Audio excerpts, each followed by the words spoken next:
Kalau para akhwat semoga Allah senantiasa melimpahkan rahmat dan hidayah taufik untuk kita semua.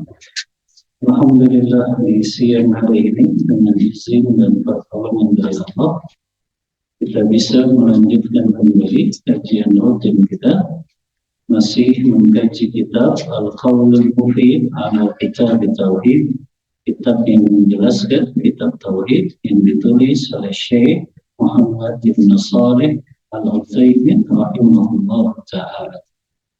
Kita sampai pada bab yang ke-13, babun minasyirki an yastaghitha bi ghairillahi aw yad'u ghairahu. Bab minasyirki merupakan bagian dari kesyirikan, an yastaghitha bi ghairillah, melakukan istighatsah kepada selain Allah, aw yad'u ghairahu, atau berdoa kepada selain Allah. Jadi bab yang kita akan bahas tentang istighatsah kepada selain Allah dan juga berdoa kepada selain Allah. Berkata pengarang kitab ini, minasyirki, merupakan bagian dari kesyirikan istighatsah kepada selain Allah. Berarti kalau ada kata-kata min merupakan bagian dari kesyirikan, berarti tidak semua istighatsah kepada selain Allah itu jatuh ke dalam kesyirikan. Kalau ada kata-kata min, berarti itu maknanya litabari, untuk sebagian saja. Maka berarti tidak semua istighatsah kepada selain Allah itu jatuh kepada kesyirikan. Ada istighatsah yang itu diperbolehkan, walaupun istighatsah kepada selain Allah. Ada tidak istighatsah yang dibolehkan kepada makhluk? Apa artinya istighatsah? Istighatsah artinya talabul ghauthi wa huwa izalatu syiddah. Minta pertolongan agar dihilangkan dari keburukan atau mudarat. Nah, ini bedanya antara doa dengan istighatsah.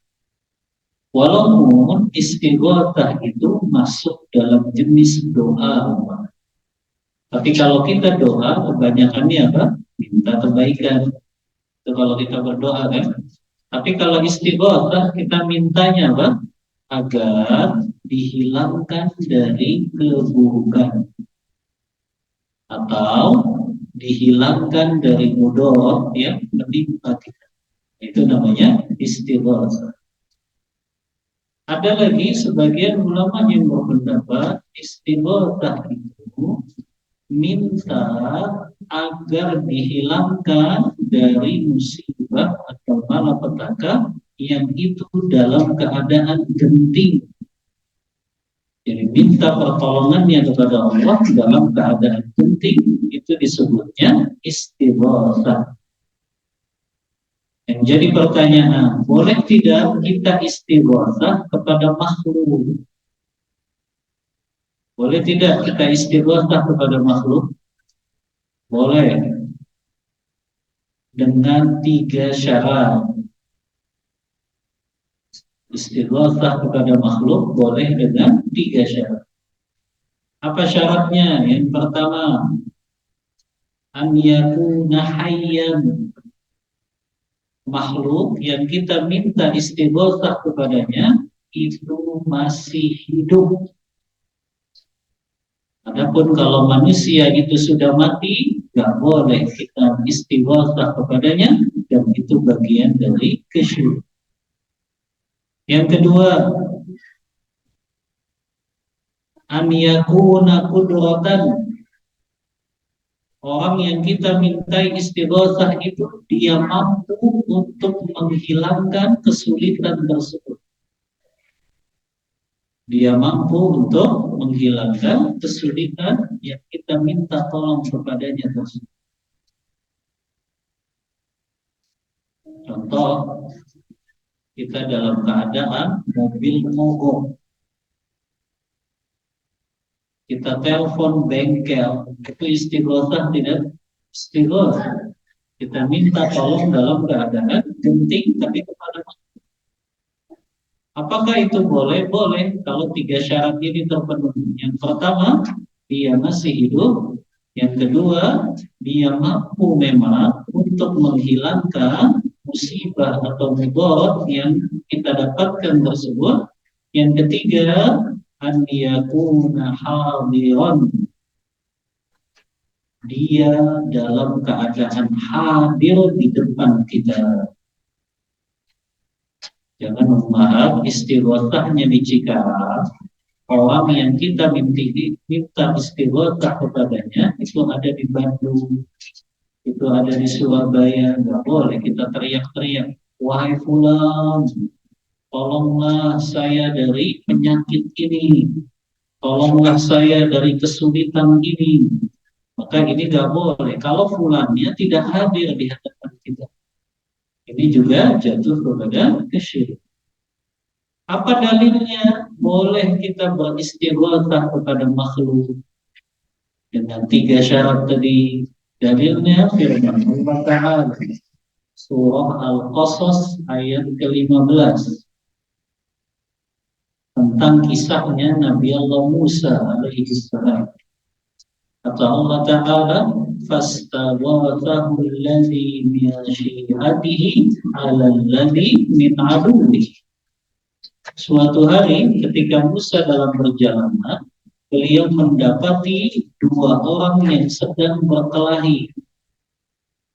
Yang satu dari kalangan Bani Israel, yang satu dari kalangan musuhnya.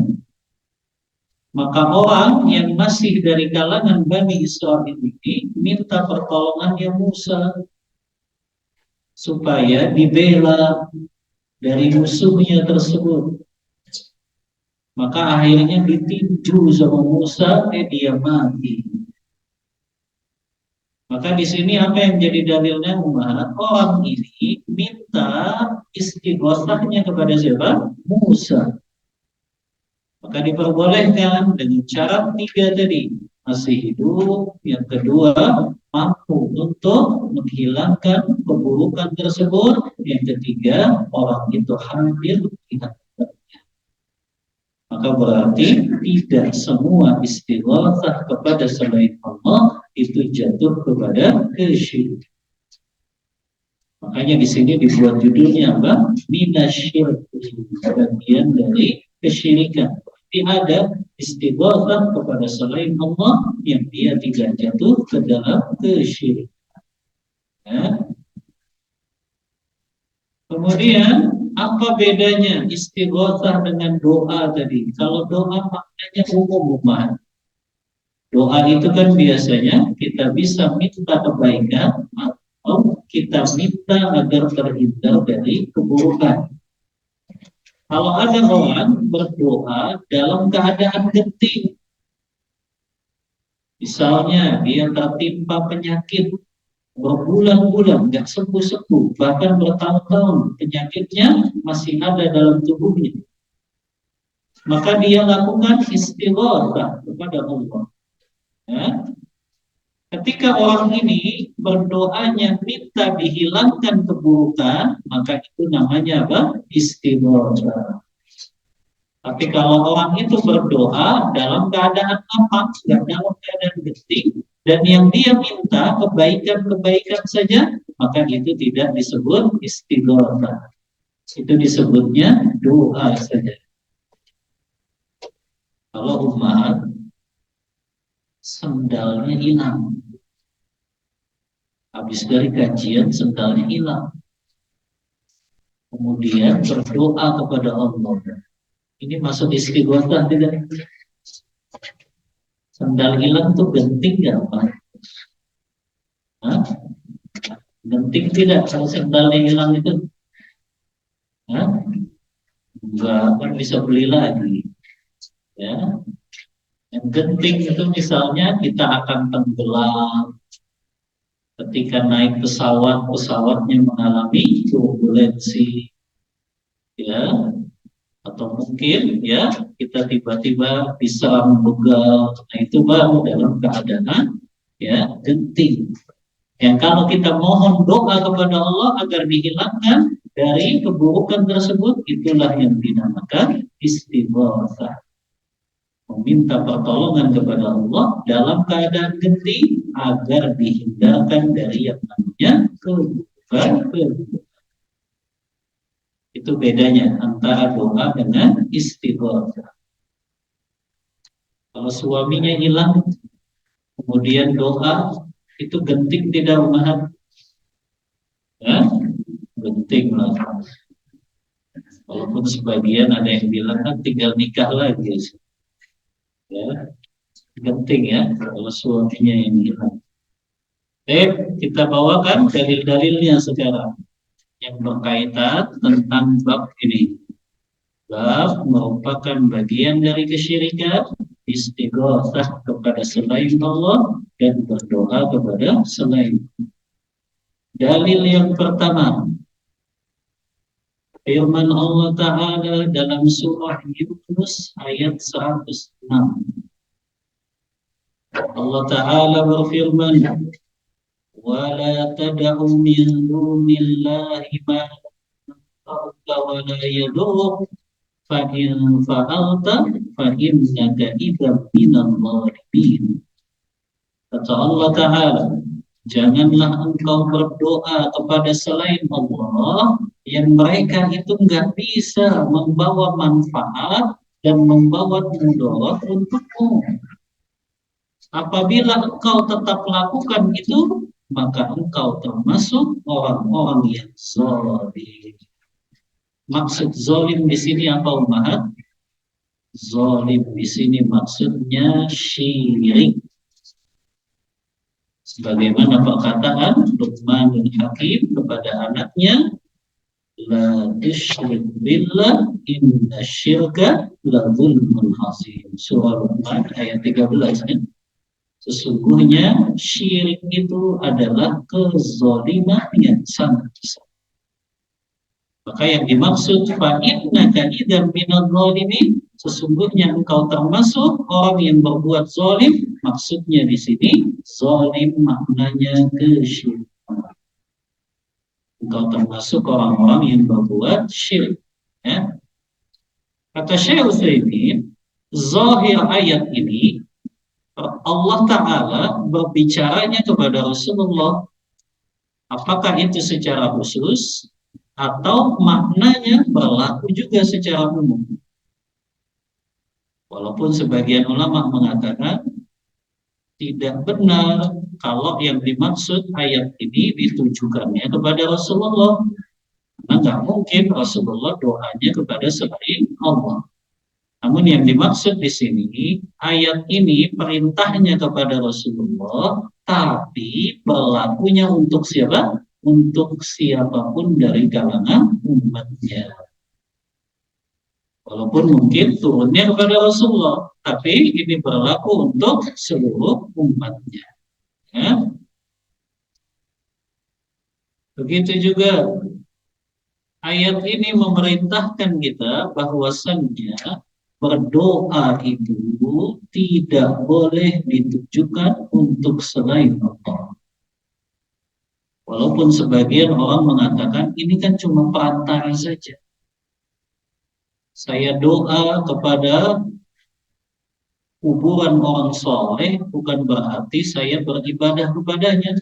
Tapi mereka sebagai perantara saja supaya saya semakin dekat dengan Allah.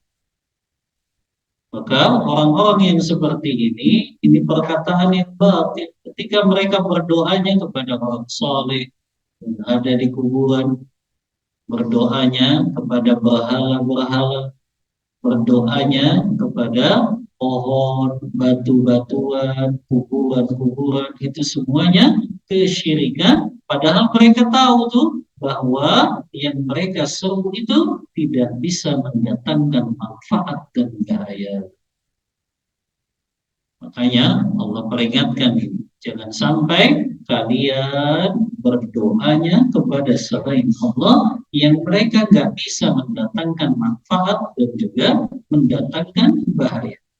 Nah, doa itu biasanya kan dua. Kita minta kebaikan, yang kedua kita minta agar dihindari dari keburukan.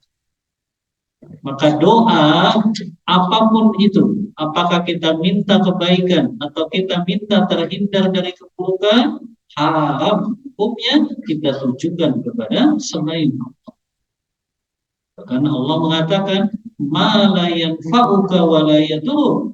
Yang kalian seru itu selain Allah, mereka nggak bisa datangin manfaat kepadamu dan juga mendatangkan mudarat kepadamu. Doa ada dua macam. Ada doa ibadah, ada doa selain ibadah, ya.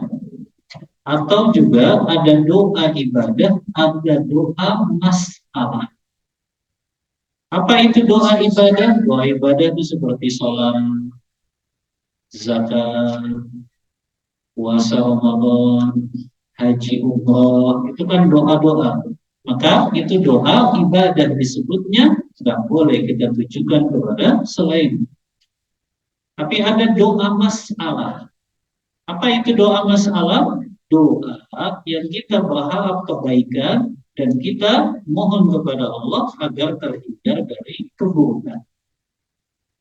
Nah, doa ibadah maupun doa masalah nggak boleh kita tujukan kepada selain Allah. Baik doa itu ibadah atau doa itu masalah, boleh kita tujukan kepada selain Allah. Ya. Nah, ini dalil yang pertama tentang judul bab ini, bagian dari kesyirikan, istighatsah kepada selain Allah dan berdoa kepada selain. Dalil yang kedua, ini dalil bab ini banyak pembahasan, kita agak cepat. Ada 5 dalil Al-Quran, ada 1 dalil hadis. Firman Allah Ta'ala surah Yunus juga. Ayat yang ke-7 ini. Ayat yang ke-7. Allah Ta'ala berfirman, wa iyamsaskallahu bidurrin fala kashifa lahu illahu wa iyuridka bi khairin fala radda li fadlih yusibu bihi man yasha'u min ibadih. Kata Allah Ta'ala, jika Allah menimpakan sesuatu kemudaratan kepadamu, maka tidak ada yang bisa menghilangkan kemudaratan tersebut kecuali dialah Allah. Dan jika Allah menghendaki kebaikan untukmu, maka tidak ada yang dapat menolak karunia-Nya tersebut. Allah berikan kebaikan itu kepada siapa yang Allah kehendaki, dan di antara hamba-hambanya, dan dialah yang maha pengampun lagi maha penyayang. Coba saya 107. Kalau tadi kan Yunus 106, sekarang Yunus 107. Coba diperhatikan umat. Ketika Allah sebutkan, jika Allah menimpakan suatu kemudaratan kepadamu, artinya Allah nggak menyebutkan jika Allah menghendaki kemudaratan kepadamu. Tapi ketika bicara tentang kebaikan, Allah katakan apa? Jika Allah menghendaki kebaikan bagimu. Kenapa kok beda lafaznya, Mbak?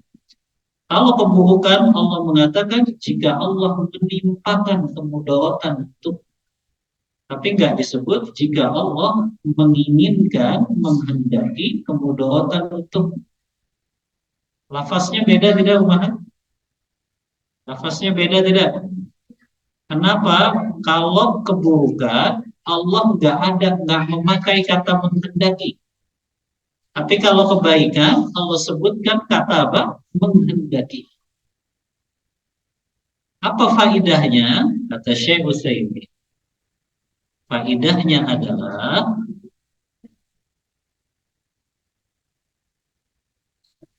Allah Ta'ala annal asya'al makruhah la tutsabu ila iradatillah bal tutsabu ila fi'lihi. Sesungguhnya segala perkara-perkara yang buruk tidak boleh kita nisbahkan itu adalah keinginan dan kehendak dari Allah. Kalau itu perkara buruk, maka Allah nggak menghendaki itu sebetulnya. Karena semua yang Allah kehendaki untuk umatnya, hambanya, itu adalah kebaikan. Tapi kalau kita ingin menisbahkan keburukan tersebut, maka nisbahkanlah kepada apa? Perbuatan Allahnya. Walaupun apa? Ujung-ujungnya Allah kehendaki kebaikan dari keburukan yang Allah timpakan kepada kita.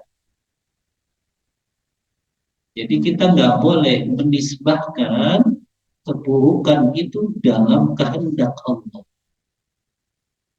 Yang boleh kita nisbahkan apa? Keburukan itu pada apa yang Allah perbuat, walaupun ujung-ujungnya Allah kehendaki itu akan jadi kebaikan. Nah, banyak tidak sesuatu yang mungkin ya itu secara zatnya, secara fisiknya buruk. Tapi Allah menghendaki kebaikan dari keburukan yang Allah timpakan kepada hamba-Nya. Contoh, Allah timpakan sakit parah kepada hamba-Nya. Sakit yang bertahun-tahun, belum sembuh-sembuh sampai sekarang.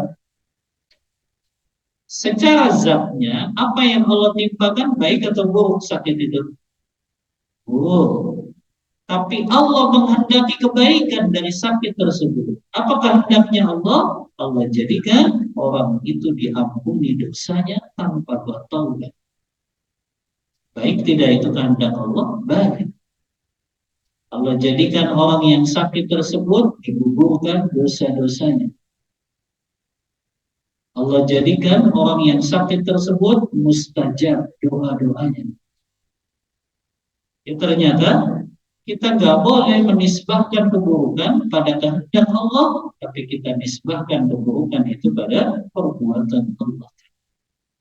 Karena kenapa? Semua kehendak Allah ujung-ujungnya itu baik. Gak ada kehendak Allah yang buruk. Makanya ketika Allah mengatakan wa iyamsaskallahu bidurrin, dan bila Allah menimpakan kepadamu suatu mudarat, fala kashifa lahu illa, tidak ada yang bisa menghalanginya kecuali Dialah Allah. Wa yuridka bi khairin fala radda li fadli. Apabila Allah menghendaki kebaikan, maka tidak ada yang bisa menolak karunia-Nya. Nah, di sini ada perbedaan. Ketika Allah sebut kata keburukan, Allah nggak nisbahkan itu pada kehendaknya. Karena semuanya kehendak dan tujuan Allah baik untuk hamba-Nya. Adapun ketika bicara kebaikan, Allah mengatakan Allah itu dengan kehendaknya. Karena memang Allah Maha Suci dari kehendak-kehendaknya yang buruk kepada hamba-Nya. Nah, ini juga selaras dengan hadis Rasulullah SAW yang diriwayatkan oleh Imam Ahmad dalam kitab Musnadnya. Terkadang, ya, sampai ke sana ya.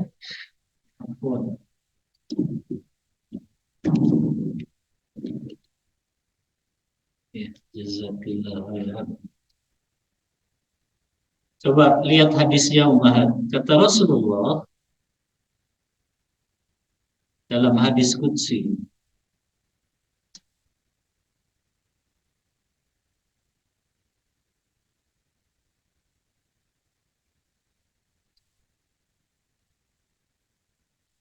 kata Rasulullah dalam hadis riwayat Imam Ahmad. Oh, ini hadis marfu dari Rasulullah. Beliau mengatakan, wa'lam annal ummata law ijtama'u ala an yadfa'uka bi syai'in lam yadfa'uka illa bi syai'in qad katabahu Allah lak. Ketahuilah, sesungguhnya bila setiap umat berkumpul untuk mendatangkan manfaat kepadamu, niscaya mereka tidak akan bisa mendatangkan manfaat kepadamu kecuali apa yang Allah tuliskan untukmu. Begitu juga wa iyadurruka bisyai'in, kalau mereka ingin datangkan mudarat kepadamu, lam yadurruka bisyai'in illa qad katabahu Allahu 'alaik. Mereka nggak akan bisa mendatangkan kemudaratan tersebut kecuali apa yang telah Allah tuliskan. Maka di sini kalau kehendak, ya, kalau itu adalah keburukan tidak boleh dinisbahkan kepada kehendak Allah. Begitu juga tadi kita sebutkan, kehendak Allah semuanya baik. Allah menginginkan kebaikan walaupun ada perkara yang ditimpakan kepada hambanya secara zahir itu lihatnya sebagai sesuatu yang buruk. Contoh, dalam hadis qudsi Allah berkata, inna min ibadi man law aghnaytuhu afsadahu ghidam. Kata Allah dalam hadis qudsi, sesungguhnya ada di antara hamba-hambaku yang kalau aku jadikan dia kaya, maka itu akan merusaknya. Berapa banyak ya orang yang gara-gara jadi kaya rusak agamanya. Walaupun nggak semuanya, ya, tapi ada juga mereka yang setelah kaya makin soleh ada. Tapi ternyata ada juga orang yang ketika jadi kaya malah dia tidak mau taat lagi kepada Allah. Maka di sini kata Allah ada di antara hamba-hamba yang dia diberikan kekayaan, awalnya miskin, tapi itu harta akan merusaknya. Makanya Allah nggak berikan itu. Karena Allah tahu ya dengan segala ilmunya bahwa hamba ini kalau dikasih tadi ya kekayaan, maka itu akan menjadikan dia rusak. Maka di sini lihat rumah, ya, Allah Ta'ala menginginkan kebaikan pada orang itu walaupun apa yang ditimpakannya secara kasat mata kita keburukan. Orang ditetapkan oleh Allah dia jadi miskin, baik atau buruk? Keburukan. Tapi apa niatnya Allah di sini? Tujuannya apa? Ingin baik supaya dia tidak dirusak agamanya. Karena ada di antara hamba Allah ya, yang kalau sudah terkena fitnah harta, dia lupa kepada Allah. Nah ini dalil yang kedua. Begitu juga Allah Ta'ala mengabarkan tentang ya jin-jin yang berkata, wa anna la nadri asyarrun urida biman fil ardi am arada bihim rabbuhum rasyada.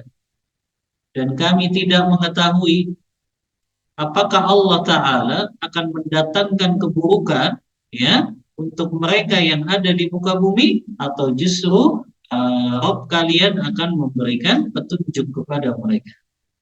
Ya, maka di sini ternyata segala apa yang baik itu Allah inginkan, Allah kehendaki untuk hambanya. Tapi kalau itu buruk, Allah tidak kehendaki itu, tapi itu bagian dari perbuatan Allah Ta'ala. Ya, ini dalil yang kedua. Kenapa disebutkan beda? Yang satu pakai kata kehendak, yang satu tidak pakai kehendak. Karena tadi kehendak Allah itu ya kehendak Allah itu semuanya baik dan tidak ada yang buruk. Ini dalil yang kedua. Dalil yang ketiga,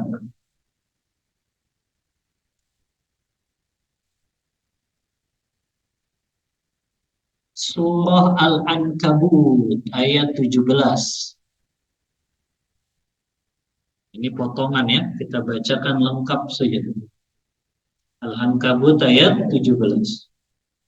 Allah berfirman, "Innal ladzina ta'buduna min dunillah la yamlikuna lakum rizqa fabtaghu indallahi rizqa."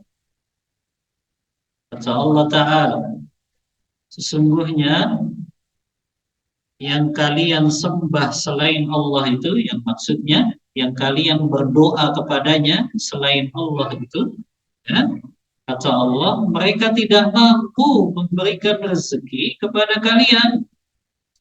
Fabtahu indallahi rizqa, maka mintalah rezeki itu hanya kepada Allah saja. Kenapa di sini disebut kata-kata rezeki umat? Karena banyaknya orang melakukan kesyirikan itu berkaitan dengan rezeki materinya.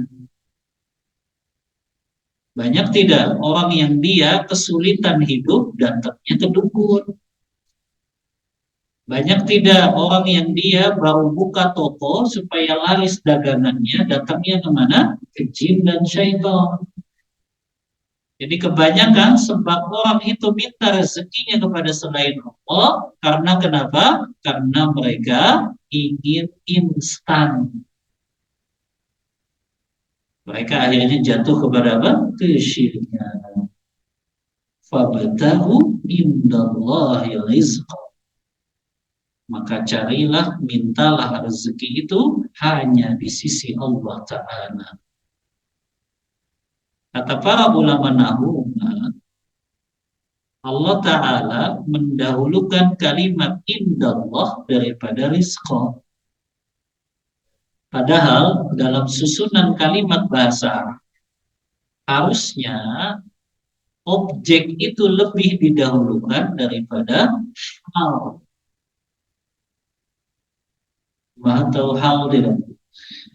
Hal itu keadaannya. Ya. Maka lebih diutamakan apa? Ya, objek dulu harus.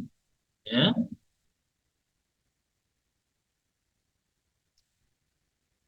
Mahat belajar nahu nggak Mahat? Ya. Kalau susunan kalimat bahasa Indonesia kan ada SPO gitu ya. SPO. Subjek.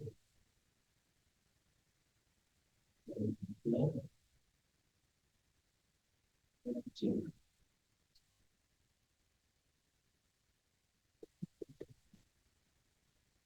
Dalam bahasa Arab ada yang namanya fi'il, fa'il, sama maf'ul bih. Posisinya ada hal. Fi'il itu kata kerja kan, fa'il itu subjek. Maf'ul bihnya objek. Hal itu keterangannya.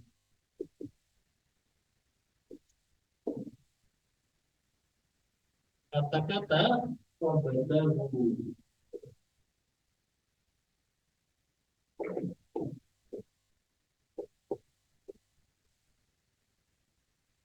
harusnya itu fabtahu rizqa.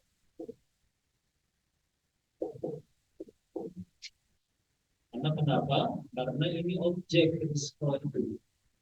Sementara indallah itu halnya.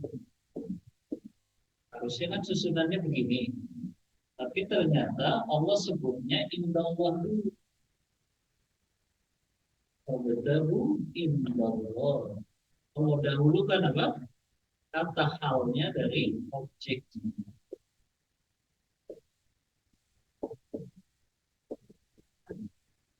Apa maknanya kok didahuluin ini? Kata ulama, itu maknanya tafsir. Hanya untuk menyatakan pembatasan. mintalah rezeki hanya kepada Allah. Jadi ada penekanannya umat, ya. Yufidu tahsir, ya. Ada penekanannya, yaitu hanya kepada Allah saja. Maka di sini minta rezeki hanya kepada Allah. Maka di sini orang-orang yang minta rezekinya kepada selain Allah, mereka itu jatuh pada kesyirikan. Banyak juga mereka yang doanya ya minta rezekinya kepada selain Allah karena ya mereka menganggap bahwasannya ya yang mereka minta itu menjadi wasilah perantara. Padahal ya kalau kita berdoa kan nggak perlu perantara. Kenapa sih harus pakai perantara? Padahal Allah mengatakan wa qala rabbukum ud'uni astajib lakum. Ya, Allah berkata, kalian berkata, ud'uni, doalah langsung kepadaku, aku akan mengabulkan doa kalian. Maka nggak perlu pakai perantara dalam berdoa. Ya, nah, di sini juga menjadi dalil. Apa dalilnya umat? Fabtagu indallahi rizq. Karena sebagian kaum muslimin masih ada juga yang minta rezekinya kepada selain Allah. Datang ke kuburan orang soleh, minta-minta di situ, datang kepada dukun, ya, datang kepada paranormal, minta tolong kepada jin, ya. Ini semuanya bagian dari kesyirikan. Dan tadi sebagian besarnya mereka memang melakukan syirik karena apa? Karena ingin rezeki secara materi. Walaupun sering kita sampaikan, rezeki itu kan tidak hanya materi, tapi kesehatan itu apa? Rezeki. Ada orang yang minta sehatnya kepada dukun. Padahal itu rezeki, ya. Ada orang yang minta dagangannya supaya laris, rezekinya lapang, tapi itu kepada selain Allah yang itu menandakan itu adalah bagian dari kesyirikan. Ya, kita sering baca zikir setelah sholat. Allahumma la mani'a lima a'taita wa la mu'tiya lima mana'ta. Ya Allah, tidak ada yang bisa mencegah apa yang Engkau berikan dan tidak ada yang bisa memberikan apa yang Engkau cegah. Ya, maka orang yang dia mintanya kepada selain Allah, maka Allah nggak akan berikan itu. Karena kenapa? Allah akan cegah. Ya, begitu juga orang yang senantiasa dia mintanya kepada Allah, Allah berikan apa yang kita butuhkan, umat. Bukan apa yang kita mau, karena terkadang manusia ini kemauannya itu bertentangan dengan syariat. Makanya ketika Allah tidak memberikan apa yang kita mau, maka kita harus sabar karena bisa jadi itu adalah baik untuk kita. Kayak tadi kata Allah, ada di antara hambaku yang kalau aku berikan kekayaan malah rusak agamanya. Artinya dia nggak kuat diuji dengan kekayaan. Kebanyakan kita kan lulus ujian, diujinya dengan apa? Miskinan. Tapi ada orang yang mungkin diuji dengan kekayaan, dia bisa mampu. Tapi ternyata kebanyakannya nggak mampu. Kalau dia sudah kaya, majelis ilmu ditinggalkan, sholat ditinggalkan, sholat tepat pada waktunya maksudnya. Ya, dia undur-undur, sibuknya jalan-jalan ke mall, sibuknya selalu dengan gadgetnya, sibuknya selalu dengan urusan dunia, rusak akhirnya urusan agamanya. Makanya tidak semua yang Allah uji dengan kekayaan mereka mampu itu. Maka bersyukurlah mereka yang walaupun sudah kaya tapi tetap istiqomah di dalam jalan Allah. Ya, karena nggak mudah diuji dengan kekayaan, selalu ada itu, ya, hambatan-hambatannya. Baik, ini dalil yang keberapa? Ketiga. Dalil yang keempat. Oh, belum deh. Masih lanjut ayatnya ya. Fabtagu indallahi rizqa wa'buduhu washkuru lahu.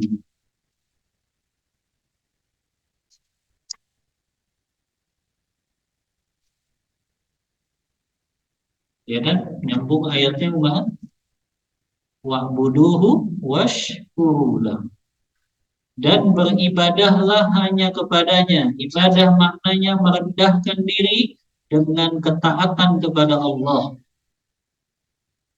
Kenapa Allah gandengkan perintah suruh minta rezeki dengan ibadah? Kata para ulama, karena ibadah itu kunci kita mendapatkan rezeki dari Allah. Kunci rezeki kita mudah itu ibadah umat. Jangan meyakini seperti sebagian orang yang gak paham, dia katakan, oh, gara-gara ibadah nih rezeki saya jadi sempit. Gara-gara ibadah nih ya, akhirnya saya terhalang dapat rezeki. Oh, salah fatal ini. Justru ibadah itu yang memudahkan kita untuk dapat rezeki. Sebaliknya, kemaksiatan itulah yang menyebabkan rezeki itu ditahan oleh Allah Ta'ala.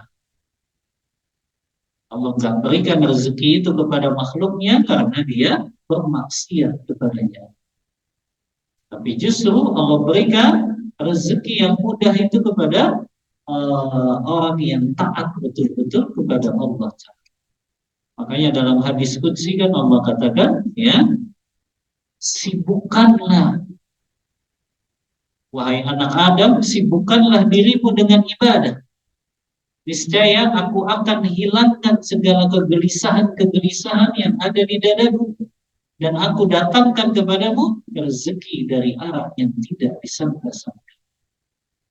Kalau engkau tidak lakukan itu, maka engkau sibuk dengan dunia, sibuk dengan maksiat, maka itu akan mendatangkan kegelisahan dan akan menyempitkan rezeki. Jadi ternyata di antara kuncinya orang itu rezekinya lapang, di antaranya apa? Dia sibukkan dirinya beribadah hanya kepada Allah. Ini sesuai kan dengan firman Allah dalam surah At-Talaq ayat yang kedua dan tiga. Wa may yattaqillaha yaj'al lahu makhraja wa yarzuqhu min haitsu la yahtasib. Siapa yang bertakwa kepada Allah, Allah berikan jalan keluar untuknya dan Allah berikan rezeki dari arah yang tidak disangka-sangka. Kemudian kata Allah, washkuru lahu. Bersyukurlah hanya kepada Allah Ta'ala. Syukur ada 3 rukunnya umat. Orang betul-betul disebut bersyukur kalau terpenuhi 3 rukun ini. Apa saja? Yang pertama, syukur dengan hatinya. Hatinya dalam keadaan bersyukur. Yang kedua, syukur dengan lisannya. Dia senantiasa memuji Allah Ta'ala. Yang ketiga, syukur dengan perbuatannya. Nah, ini yang jarang umat. Yang sedikit hamba Allah melakukannya. Makanya kata Allah, wa qalilum min ibadiyasyakur. Sedikit sekali di antara hamba-hambaku yang mereka bersyukur kepadaku. Maksudnya bersyukurnya dengan amal perbuatan. Bersyukur dengan lisan gampang, tapi bersyukur dengan amal perbuatan ini yang jarang dilakukan hamba-hambanya. Maka pastikan kalau kita bersyukur dengan 3 rukun ini umat, dengan hati kita, lisan kita, dan juga perbuatan kita melalui ketaatan-ketaatan kepada Allah. Bahkan Allah janjikan, dan La in syakartum la azidannakum. Kalau engkau bersyukur, kami tambahkan nikmatmu. Wala in kafartum, tapi kalau kamu kufur, inna adzabi lasyadid. Sungguhnya azabku sangat pedih. Yang jadi pertanyaan, boleh tidak kita bersyukur kepada Allah supaya nikmat yang ada pada diri kita ditambah? Jadi syukurnya bukan mengharap pahala Allah, tapi supaya nikmat itu tetap langgeng ada pada kita. Boleh tidak? Boleh nggak umahan? Kita syukurnya dalam rangka supaya nikmat itu ditambah sama Allah, bukan supaya dapat pahala. Boleh tidak? Hah? Boleh, kata Syekh Utsaimin. Walaupun yang lebih utama, dia syukurnya ikhlas karena Allah dan itu berpahala di sisi. Tapi kalaupun dia syukurnya tadi supaya dia dapat nikmat duniawi yang lebih, boleh-boleh saja. Tapi dia nggak dapat pahala. Justru yang dapat pahala apa? Dia syukurnya untuk mengharap pahala dari Allah plus Allah langgengkan bahkan Allah tambah nikmat yang ada pada dirinya tersebut. Ya. Nah, ini dalil yang keempat. Dalil yang kelima, firman Allah Ta'ala dalam surah Al-Ahqaf ayat 5 dan 6. Ayat 5 dan 6 ya umat. Atau ayat 5 saja. Ayat 5 dan 6. Allah Ta'ala berfirman, وَمَنْ أَضَلُّ مِمَّنْ يَدْعُو مِنْ دُونِ اللَّهِ مَنْ لَا يَسْتَجِيبُ لَهُ إِلَى يَوْمِ الْقِيَامَةِ. Allah sampai mengatakan apa? وَمَنْ أَضَلُّ, dan siapakah yang lebih sesat? Kalau ada kata waman, ya, maka itu maknanya ya nafi umat, meniadakan, gak ada lagi yang lebih sesat. Kecuali siapa? Mereka yang berdoanya kepada selain Allah, yang mereka seru itu gak bisa mengabulkan doa mereka. Sampai kapan gak bisa mengabulkannya? Kata Allah, ila yaumil qiyamah. Sampai hari kiamat itu, yang kalian seru selain Allah, mereka gak bisa ngabulin doa kalian. Sampai kapan? Sampai hari kiamat gitu. Makanya Allah katakan gak ada yang lebih sesat daripada orang yang kayak gini. Kok doanya kepada selain Allah, padahal dia tahu ini gak bisa ngabulin doanya, tapi dia doa kepadanya. Ini namanya gak ada yang lebih sesat daripada orang ini. Bahkan Allah katakan pengabulan doanya gak bisa sampai kapan? Sampai hari kiamat. Gak bisa orang yang kalian seru selain Allah mengabulkan doa-doa kalian. Ini umat sampai Allah katakan tidak ada yang lebih sesat. Ya. Begitu juga kata Allah di ayat yang ke-6-nya. Wa idza husyiran nasu, ketika nanti dikumpulkan di padang mahsyar orang-orang yang mereka menyeru kepada selain Allah, maka yang selain Allah ini yang mereka serukan itu akan mengingkari peribadatan mereka dan mereka nggak bisa mengabulkan doa. Bayangin Allah sebutkan tidak ada yang lebih sesat. Makanya kesyirikan itu banyak yang nggak masuk akal. Akal sehat kita nggak bisa nerimanya. Ada orang ngambil kotoran sapi yang katanya itu kiai selamat, kemudian ditaburin itu di bagian tubuhnya, namun ya, karena kenapa? Ya, karena mereka dengan alasan ini tradisi. Padahal tradisinya jatuh kepada kesyirikan, harusnya kan ditinggalkan. Tradisi yang boleh selama tidak bertentangan dengan syariat. Ini sudah jelas-jelas ya, nggak masuk akal.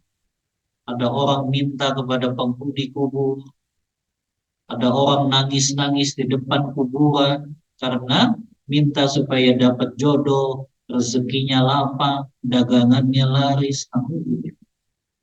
Ini semuanya adalah kesesatan, bahkan kata Allah tidak ada yang lebih sesat daripada mereka yang menyeru kepada selain Allah. Maka ini menjadi peringatan ini, ya, bagi kaum muslimin yang masih menjadikan doanya untuk selain Allah.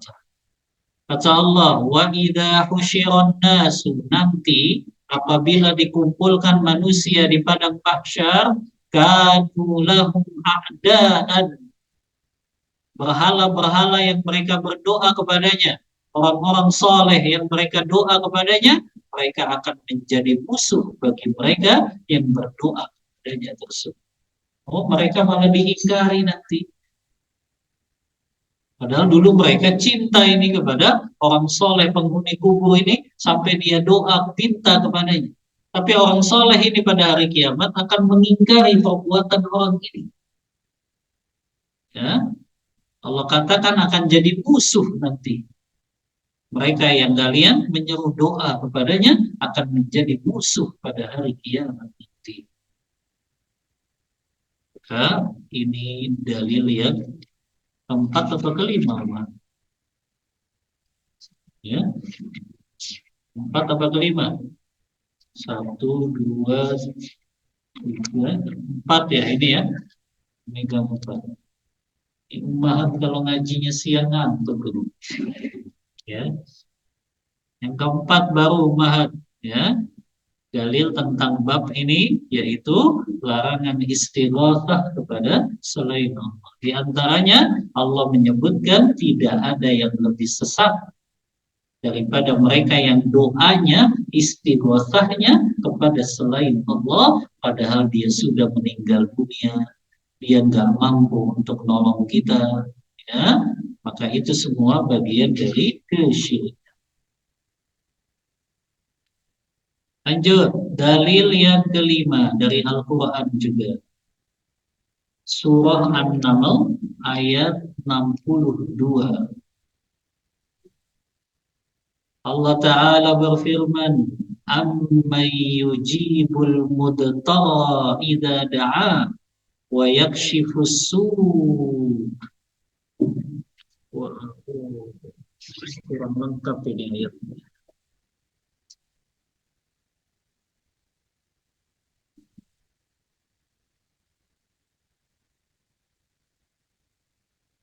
Surah An-Naml ayat 62.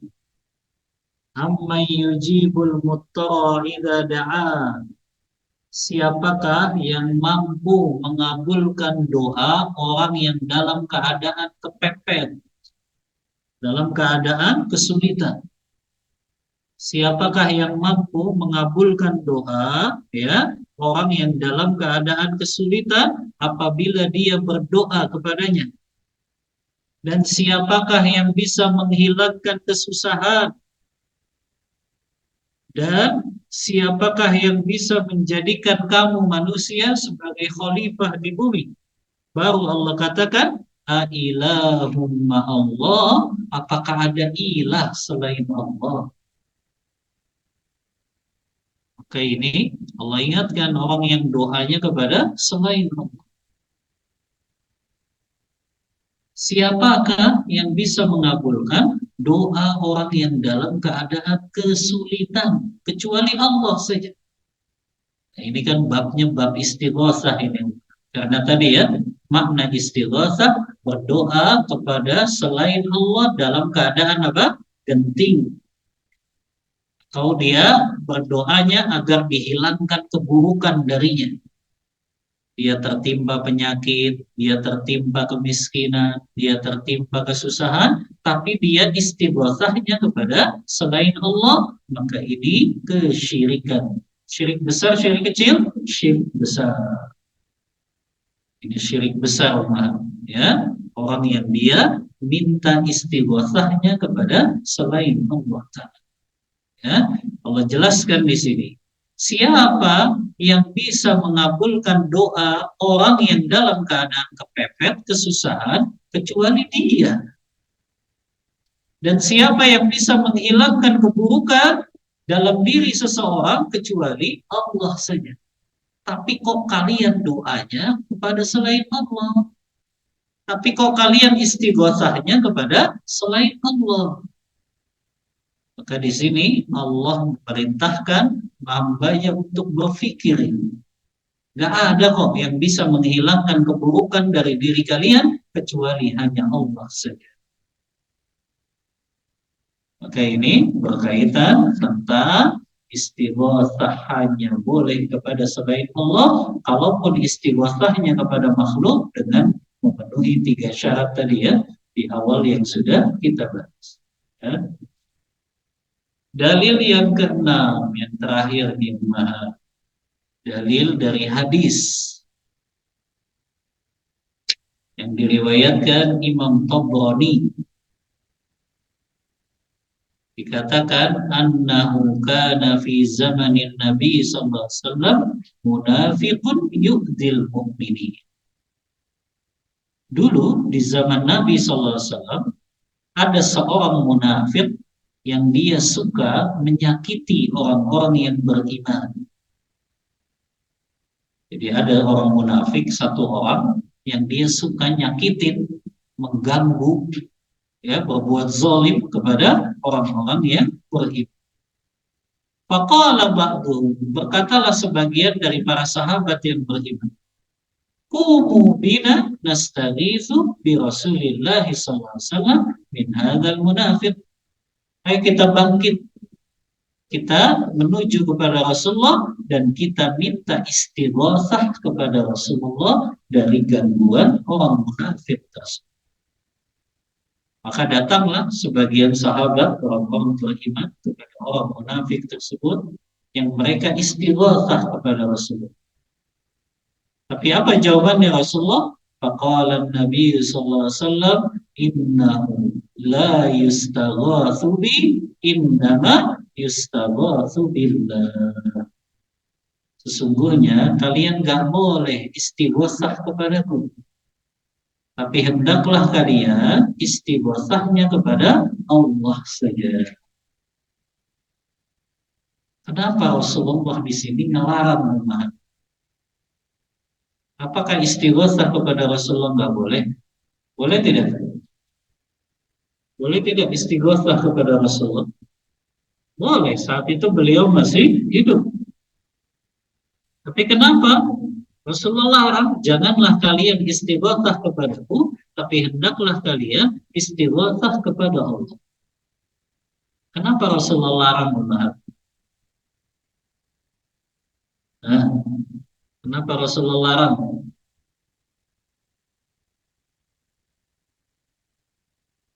Kenapa? Rasulullah larang sahabatnya untuk istighosahnya kepada beliau. Tapi disuruhnya kepada Allah saja. Kenapa umat? Nah, ada itu di bukunya. Ada dua kemungkinan. Ada dua kemungkinan. Yang pertama,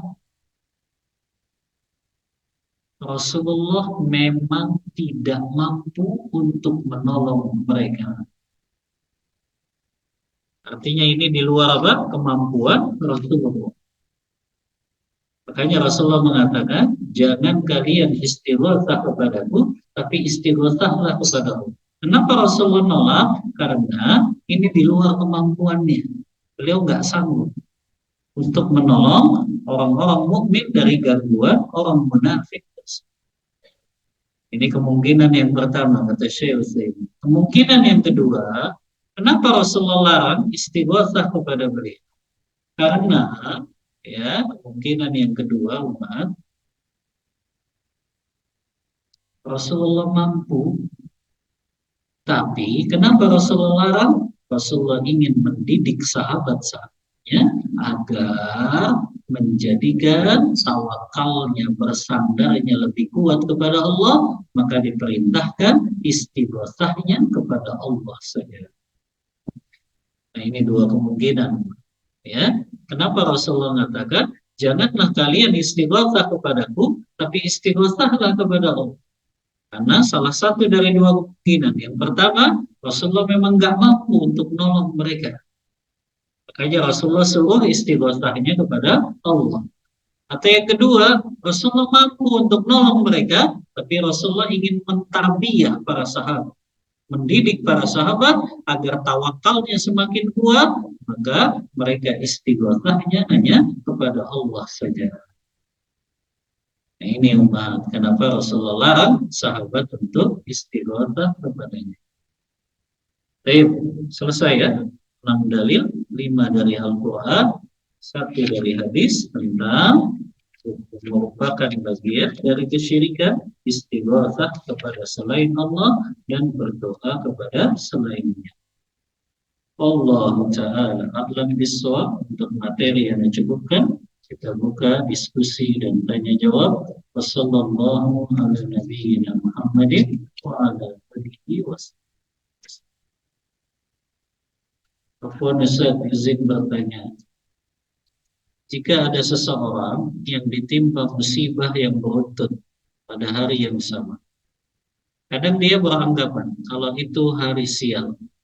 Bagaimana menurut syariat ini haram, tidak boleh dia punya keyakinan seperti itu. Karena tidak ada hari yang sial. Kalau dia mengatakan ini hari sial sama dengan dia tatoyur. Apa itu tatoyur? Menganggap sial kepada sesuatu. Apakah itu kepada hari, apakah itu kepada angka, apakah itu kepada benda-benda mati. Tidak boleh, haram hukumnya.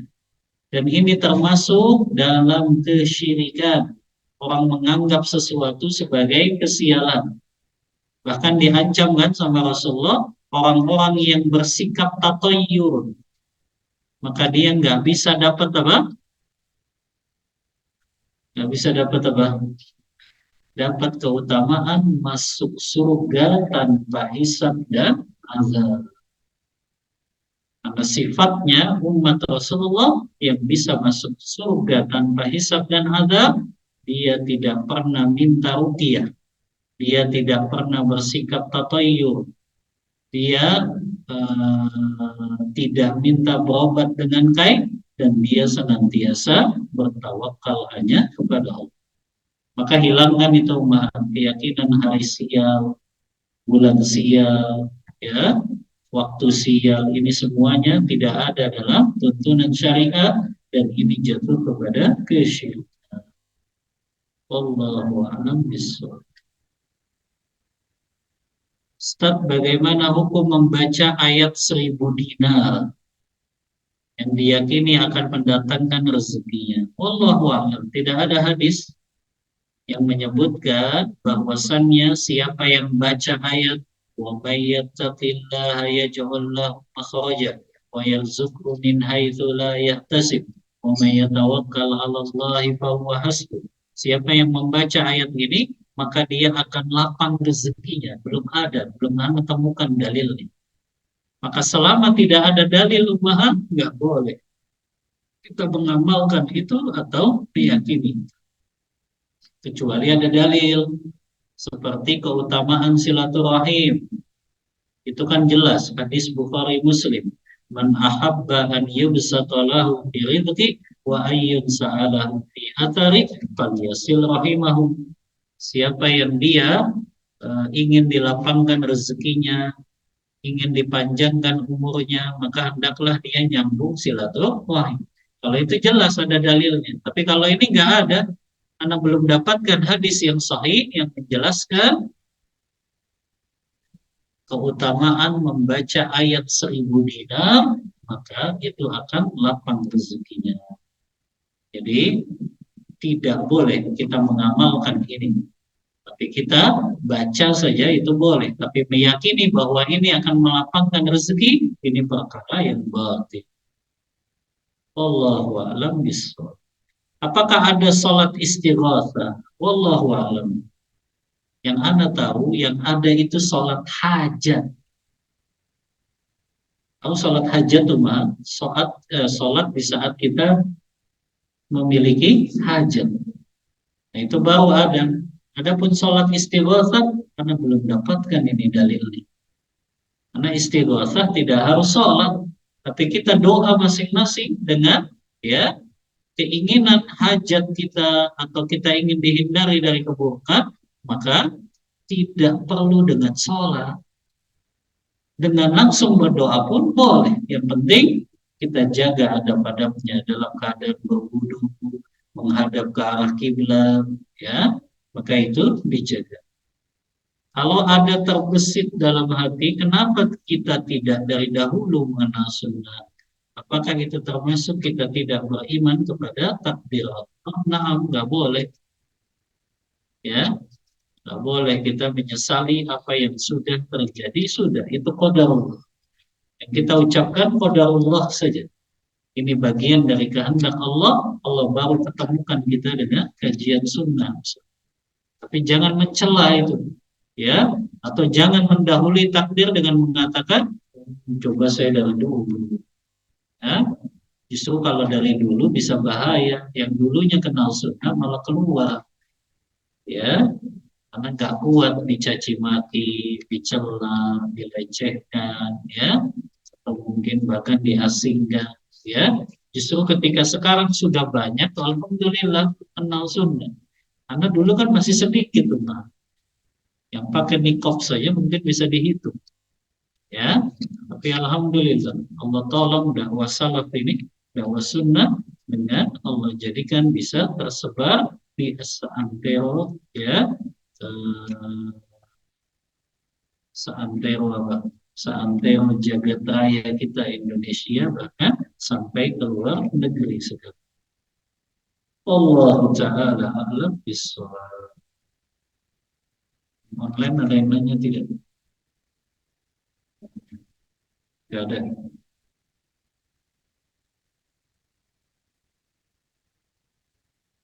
Ustaz izin tanya, mungkin saya salah ucap sama orang yang zalim sama saya di belakang. Saya bilang, ya Allah, kok tega banget begitu. Ternyata di belakang saya. Maksudnya orang yang dia zalim kepadanya di belakang saya gitu. Ya Allah, kalau benar dia berbuat begitu di belakang saya, tunjukilah kekuasaan. Kepada Allah sedang beberapa waktu dia ditimpa musibah besar. Saya pikir, apa karena doa orang yang dizolimi? Apa saya dosa, Ustaz, kepada diri saya dan ucapan tetangga saya itu? Allahu a'lam, ya. Kalau orang terzolimi, maka dia boleh mendoakan keburukan untuk orang yang zolim kepadanya. Hukumnya boleh, mubah. Tapi tentu yang lebih utama, dia doakannya tetap kebaikan, karena doanya mustajab. Ya, doakan saja semoga Allah berikan hidayah, ya, semoga Allah berikan dia kesempatan untuk taubat segera, ya. Jadi yang baik-baik saja didoakan. Adapun doa keburukan yang sudah terjadi, maka nggak dosa. Karena seseorang yang terzolimi, dia boleh berdoa untuk atau kepada orang yang dia zolim kepadanya, apakah itu berupa kebaikan atau keburukan. Maka nggak berdosa itu, karena hukumnya mubah. Makanya kata Rasulullah, wattaqi da'watal mazlum. Takutlah kalian dengan doa orang yang terzolimi, fa innaha laisa bainahu wa bainallahi hijab. Karena sesungguhnya tidak ada hijab penghalang antara doa orang yang terzalimi dengan Allah. Maknanya mustajab. Ya, Allah Ta'ala a'lam bishawab. Ya, tidak ada lagi pertanyaan, ya. Kita cukupkan kajian kita pada siang hari ini. Mohon maaf bila ada kata-kata yang kurang berkenan.